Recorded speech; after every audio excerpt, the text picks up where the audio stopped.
The most overrated villains in Hollywood history. Some villains are legendary. Others, overhyped, overpowered, or just plain overrated. Today, we're calling out the bad guys Hollywood told us were iconic, but honestly didn't deserve the throne. Stay until the end, because our number one pick might start a fight in your comment section. We've also got a bonus segment where we reveal 5 villains who truly live up to the hype. See if you can guess who they are, and how they succeed where the overrated villains fall short. Let's get started. The most overrated villains in Hollywood history. 10. Bane, The Dark Knight Rises. Bane's introduction is phenomenal. The airplane hijacking scene instantly establishes him as ruthless, intelligent, and physically unstoppable. Breaking Batman both physically and psychologically should have cemented him as one of cinema's greatest villains. But the momentum fades. Once Gotham falls, Bane's dominance becomes repetitive. His speeches and threats start looping without escalation, and eventually the story undercuts him by revealing he isn't the mastermind at all. The narrative power shifts away from him late in the film, making his presence feel more like a pawn than a true conqueror. And after all that buildup, he exits the movie almost casually.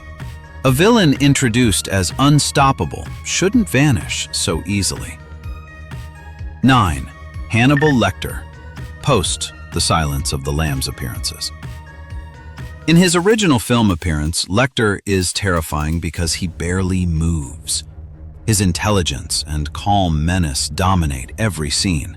But sequels and reinterpretations turned him into more of a franchise attraction than a psychological nightmare. The mystery disappears. The subtlety fades. The horror becomes spectacle. Instead of fearing what he might do, audiences start waiting to see what clever thing he'll do next. That shift removes the dread that made him legendary in the first place. The character works best when used sparingly. Overexposure dulled the blade. 8. Joker, Suicide Squad version. The Joker should dominate every scene he's in. Instead, this version feels like a side character in his own myth.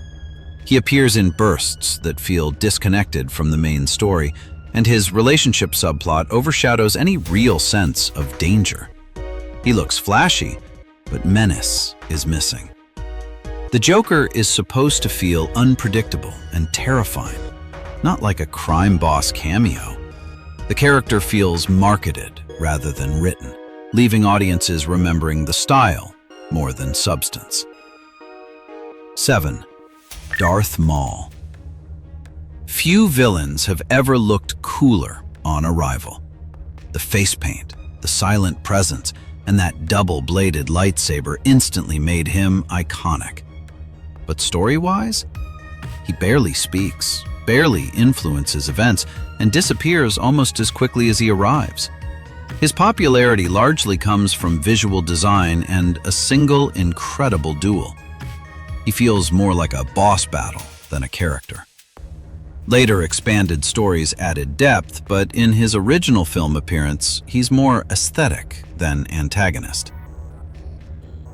6. The Shark, Jaws sequels. The original film worked because the shark was unseen, mysterious, and unstoppable. Fear came from imagination. But sequels gradually turned the shark into something closer to a revenge-driven monster, even following characters across locations. When the threat stops feeling natural and starts feeling personal, tension becomes absurdity. Instead of fearing the ocean, audiences start questioning shark logic. The original terror becomes franchise fatigue. 5. Alien Queen, later Alien films. The alien creature was once pure survival horror, silent, patient, and merciless. But later films leaned into action spectacle, turning encounters into combat scenes rather than survival nightmares. The alien queen became more of an action boss fight than a horror presence. Once characters start battling the monster instead of fearing it, the tone shifts. Fear thrives on helplessness. Action removes it. 4. Lord Voldemort. Voldemort's early appearances are chilling. A villain so powerful even saying his name scares people. But as the series progresses, he spends much of his time failing, retreating, or watching plans collapse. By the finale, he feels less like an unstoppable force and more like a frustrated tyrant constantly outmaneuvered by teenagers. Fear fades when victory feels inevitable for the heroes. The myth becomes mortal. 3. Michael Myers. Michael Myers originally worked because he felt unknowable, pure evil without motive. But endless sequels turned him into a recurring monster who always returns no matter what happens. Death stops feeling permanent, and tension disappears when audiences know he'll be back. Mystery became routine. The Shape became franchise obligation. 2. Terminator. The original Terminator is one of cinema's greatest unstoppable killers. Emotionless, relentless, terrifying. But sequels gradually turned Terminators into heroes, comic relief, or outdated threats constantly beaten by newer models. Once the killer machine becomes your protector, fear evaporates. The villain becomes nostalgia. 1. Thanos. Thanos dominates through build-up. Years of storytelling make his arrival feel monumental. But when examined closely, his strategy is philosophically shaky and practically flawed. And once the heroes regroup, he's defeated in relatively straightforward fashion. His intimidation relies heavily on cinematic scale rather than strategic brilliance. He's remembered for spectacle and the snap, not for long-term dominance. An unforgettable event doesn't always equal an unforgettable villain. Final thought on overrated villains. The key pattern here? Many villains become overrated not because they start weak, but because franchises keep bringing them back long after their strongest moment has passed. Sometimes the most powerful villains are the ones who leave before they wear out their welcome. As promised, there are some villains that live up to the hype. Here are our picks. 5. Nurse Ratched. Not all villains use violence. Some destroy people quietly. Nurse Ratched controls lives through authority, routine, and emotional manipulation. She breaks spirits without raising her voice. Her cruelty feels real because it mirrors institutional abuse many people recognize in real life. Sometimes the most terrifying villains are the ones who believe they're helping. 4. Hans Landa. Hans Landa proves villains don't need superpowers or armies. Intelligence alone can be deadly. He's charming, polite, cultured, and absolutely ruthless. Watching him interrogate someone feels like watching a predator toy with prey. His power comes from conversation, manipulation, and psychological dominance.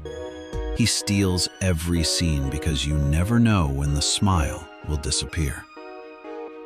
3. Anton Chigurh. Chigurh feels less like a man and more like fate walking toward you. He doesn't rant or posture. He simply arrives, and death follows. His calm logic and moral code make him even scarier because he genuinely believes his actions are justified. The audience never feels safe when he's on screen, and many characters never even see him coming. Pure, unstoppable dread. 2. Joker, the Dark Knight version. This version of the Joker works because he isn't chasing money or power. He wants to prove that society is fragile. Every move he makes forces heroes and civilians into impossible moral choices. He wins psychologically, even when he loses physically. He's unpredictable, intelligent, and terrifying because he exposes the chaos under civilization's surface. Few villains ever control a story the way he does. 1. Darth Vader. Few villains command fear the moment they appear on screen like Vader. His presence alone changes the energy of every scene. He's not just powerful, he's emotionally complex. Vader embodies tragedy, rage, loyalty, and redemption all at once. He personally hunts heroes, crushes resistance movements, and delivers some of cinema's most iconic confrontations. Decades later, he still defines what a movie villain should be: intimidating, memorable, and emotionally layered. So there you have it. Now remember, overrated doesn't mean bad. It just means the hype sometimes overshadows reality. So here's the real question. Which villain do you think gets way too much credit? Drop your pick in the comments. Let the debates begin. And if you enjoy villain deep dives, rankings, and cinematic breakdowns, hit subscribe, because next time, we're ranking the villains who almost won. See you in the next one.